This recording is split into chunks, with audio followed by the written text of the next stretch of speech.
Paramahansa Parivajikacharya Ashtara Shata Shri Śrīmad His Divine Grace A.C. Bhakti Vedānta Goswami Maharaj Srila Prabhupada Ki Jai Srila Prabhupada Ki Jai His Divine Grace Srila Prabhupada Ki Jai Ananta Koti Vaishnava Vrinda Ki Jai Namacharya Srila Haridas Thakur Ki Jai Prem Shikaho Shri Krishna Chaitanya Prabhu Nityananda Shri Advaita Gadadhar Shri Vasari Gaur Bhakta Vrinda Ki Jai Shri Shri Radha Krishna Gopa Gopinath Shai Mukund Radha Kund Giri Govardhan Ki Jai Shri Vrindavan Dham Ki Jai Shri Mayapur Navadvip Dham Ki Jai Shri Jagannath Puri Dham Ki Jai Jagannath Swami Baldev Subhadra Ki Jai Shri Bhakti Bhakti Devi Ki Jai Shri Mati Tulsi Maharani Ki Jai Gaur Premanande. All glories to the assembled devotees. All glories to the assembled devotees. All glories to the assembled devotees.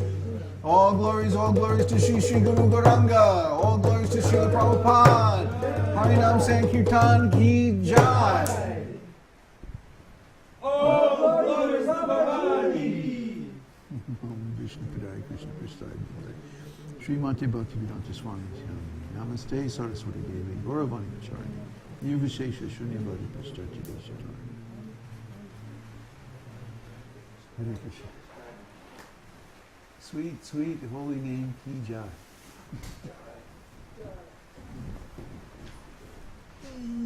Yeah.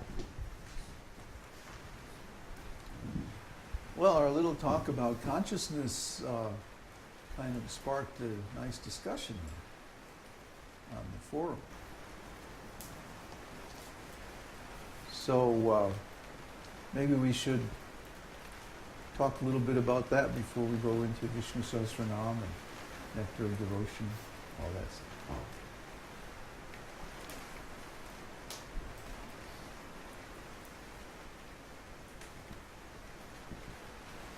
This might be a good time to stoke up the fire too.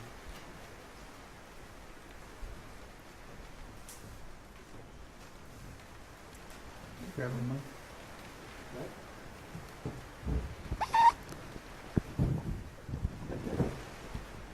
So it seems like this topic is very much needed. The second chapter of Bhagavad-gītā is clear, it's simple, but the implications of it are very deep. And I think that's what people aren't grasping. That's the sense I get, when we discuss these topics, and there's this sort of awkward silence, like, well, I know I heard what you said, and it seemed very simple and straightforward at the time, but it's like I didn't really quite get it, and people can't really discuss these things independently. It's like I always have to initiate the discussion. It seems like nobody really talks about these things on their own, out of their own realization. That's the impression I get. What do you think? Take the mic. I think you got it bang on the button there. You think that's right? Uh-huh. Well, so what do we need? Do we need to talk about it more, or how can we address this? I want to hear from the people online too, what they think about this topic, because maybe we need a course or something, or at least a section on the main site. Peter? I think Take the mic. just off the top of my head, I think the problem is, just off the top of my head, is that it's a misunderstood term. People can't define consciousness. That's so correct. When it comes bring up, it's traumatic. So they want to run away. Well, it brings up an empty space. It's it's a not understood term. Mm. We don't have a definition for consciousness in the West. Mm. The only definition is some half-baked, pseudo-scientific theory that consciousness is a function of the brain. That's like going to the movies and saying that the movie is a function of the projector.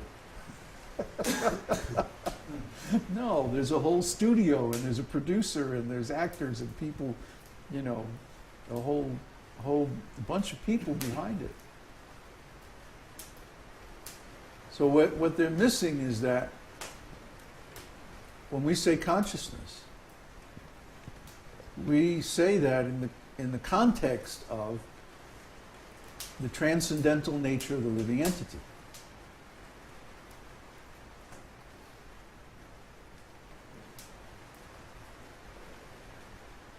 And that, but you have to have Brahman realization too, right? That's aham Well, brahmasmi, right? that would be the complete definition of the knowledge or the definition of the living entity. Yeah. That would be the complete. But in the beginning, at least, we can have some knowledge about the living entity, and that comes from second chapter of Bhagavad-gītā. I mean, the basic knowledge. And then that knowledge is enhanced by our own experience in devotional service. Just like we were talking at lunch the other day, that no one is feeling difficulty in following the regulative principles, because we're really on the spiritual platform. See, if we weren't on the spiritual platform, if we were on the mental platform or the religious platform or some other platform that's basically material, mental, then we would be having trouble following the regulative principles. It would be a strain. It would be difficult. But the fact that it's easy means that we're all tasting transcendental happiness. And that, of course, is a function of pure consciousness. You can't taste transcendental happiness as long as you're thinking, I'm this body. There's going to be some desire for material sense enjoyment.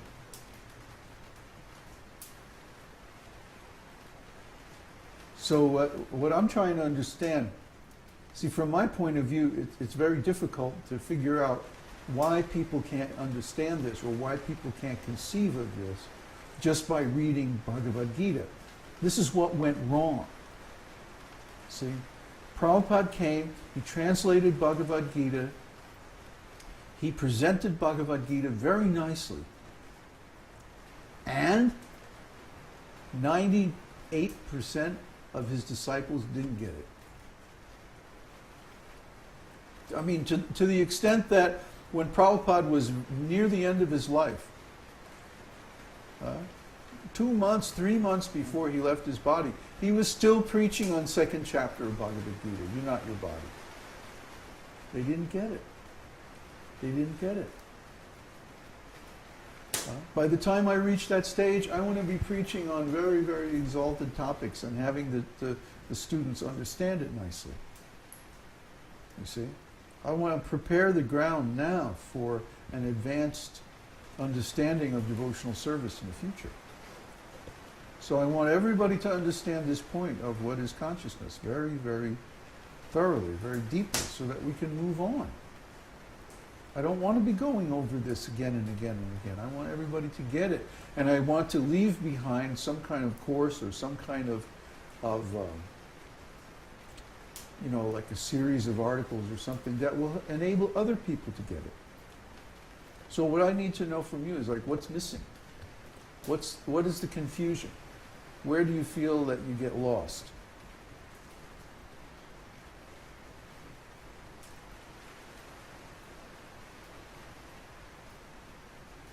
Give me the mic.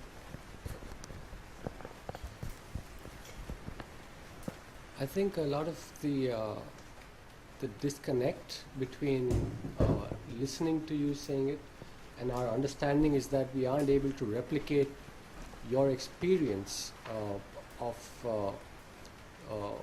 doing different things with consciousness. Although we can understand theoretically that this is possible and these are the qualities of consciousness from our own experience, but our dexterity in being able to wield our consciousness is not there. So like what? Give me an example. Like focusing consciousness on itself for a long time and experiencing bliss. Oh. That's an example. Okay. Like, really? Well, that's the beginning. That's like step one. yeah, and at least I maybe I can have like small periods of this, but I can't like at will sit down, or maybe in the middle of like, you know, I'm going undergoing some serious emotion. I should be able to sit down and just like shut that out and focus on my consciousness. No. Because by shutting it out, you are turning off your consciousness. You're fragmenting your consciousness. By shutting it out? Yes, exactly. That's the misunderstood. You see? The moment you go into denial on any of the objects in which you have your consciousness invested, then you can't anymore get it back. It goes dead. It's like your arm falls asleep.